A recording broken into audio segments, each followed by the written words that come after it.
देखिए 31 जुलाई से सावन का महीना शुरू हो जाएगा और हर साल की भांति भारी संख्या में जो श्रद्धालु हैं वो जल लेकर अलग अलग मार्गों से सहारनपुर में से होते हुए और सहारनपुर के अंदर भी अलग अलग शिवालयों में जलाभिषेक करेंगे। इसके लिए हम लोगों ने पूरी तैयारी कर ली है और इस संबंध में हम लोगों ने जितने भी हमारे कांवड़ के मार्ग हैं उनको पूरी तरीके से मैप कर लिया है।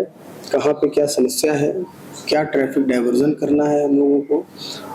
खासकर जो नया हमारा एक्सप्रेसवे बना है, दिल्ली देहरादून एक्सप्रेसवे बना है, उसको लेकर हम लोग किस प्रकार की ट्रैफिक व्यवस्था करेंगे उसकी प्लानिंग कर ली गई है। और पूरे रूट पे हम लोगों को पहली बार हम लोग कई सारी अस्थायी चौकियां बना रहे हैं जिससे कि पुलिस की जो विजिबिलिटी है और किसी प्रकार की किसी कांवड़िया को या आम जन को कोई समस्या न हो, इसको ये इंश्योर करेंगे। पूरे रूट को हम लोगों ने सेक्टर्स और जोन से बांट रखा है जिसमें हमारी लगातार मोबाइल पार्टियां चलती रहेंगी, रात दिन चलती रहेंगी।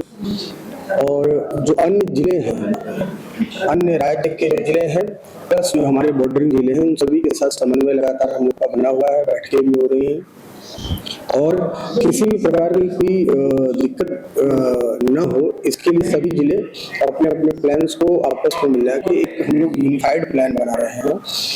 इसके अलावा एक बात महत्वपूर्ण है कि इस बार जो दिल्ली देहरादून एक्सप्रेसवे है उस पर हम लोग किसी भी प्रकार के कांवड़ मूवमेंट हम लोग अलाउ नहीं कर रहे हैं।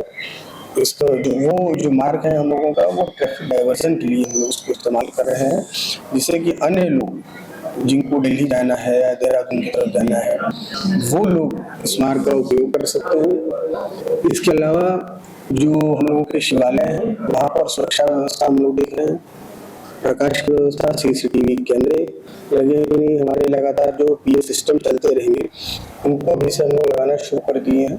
तो एक तरीके से पूरी जो व्यवस्था है हम लोगों की उसको हम लोग देख रहे हैं, कहीं किसी प्रकार की कोई कमी ना रहे, इसको इंश्योर किया जा रहा है। एक इम्पोर्टेंट चीज़ है कि इस बार हम लोग डेडिकेटेड मॉडर्न कंट्रोल रूम बना रहे हैं जिसमें लगभग 250 के आसपास हम लोग अलग से कैमरे लगवा रहे हैं। तो वो सभी एरिया जो छूट जाते थे नॉर्मली, जहाँ पे हम लोगों की विजिबिलिटी और हम लोगों की नज़र उन पर नहीं रह पाती थी, उनके भी रहे, इसके लिए कैमरों की व्यवस्था की गई है। कंट्रोल रूम से सभी अधिकारीगण लगातार उस पर नज़र रखेंगे। तो जो है आगामी जो कांवड़ यात्रा जो उस पर हम एक्सपेक्ट भी कर रहे हैं कि लोगों की संख्या भी बढ़ेगी, लेकिन किसी भी प्रकार की कोई भी समस्या श्रद्धालुओं को नहीं होगी, इसको हम लोग सुनिश्चित कर रहे हैं। ये डीजे को लेके जो हम लोगों की स्टैंडर्ड अब तक की SOP बनी हुई है कि उनकी जो वॉइस है वो हम लोग एक स्टैंडर्ड मानक होता है 75 डेसिबल, उसके ऊपर हम लोग अलाउ नहीं करेंगे। जो हमारी जो बड़ी झांकियाँ होती हैं, कई बार क्या होता है कि उनकी अत्यधिक हाइट होने की वजह से और चूँकि बारिश का मौसम होता है तो कोई दुर्घटना होने की संभावना बनी रहती है।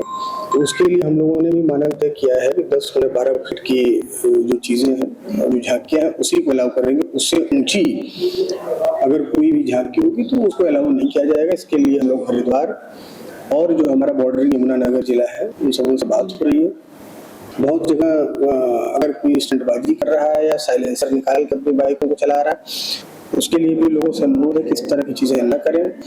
यदि इस तरह की चीज़ें पाई जाएंगी तो उनके विरुद्ध जो है प्रभावी जो नियमानुसार कार्रवाई है वो कराई जाएगी। हम लोगों का बिल्कुल इस बार ध्येय ये है कि 0 इंसिडेंट, एक तरीके से इंसिडेंट फ्री कांवड़ हम लोग कराएंगे जहाँ किसी भी प्रकार की कोई घटना या दुर्घटना न हो। और इसी के लिए हम लोग सोशल मीडिया की भी लगातार हम लोग 24 घंटा गहन मॉनिटरिंग कर रहे हैं।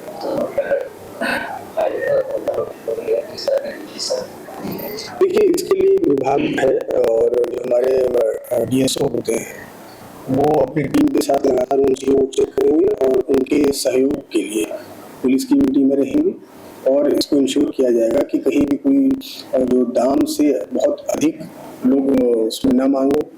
इसके अलावा जो खाना दिया जाए, जो पानी दिया जाए वो बिल्कुल स्वच्छ हो ताकि किसी प्रकार के कोई स्वास्थ्य संबंधी दिक्कत लोगों को ना। ये सारी चीज़ें हम लोग अन्य विभागों के साथ लगातार बैठक करके उसको इंश्योर कर रहे हैं।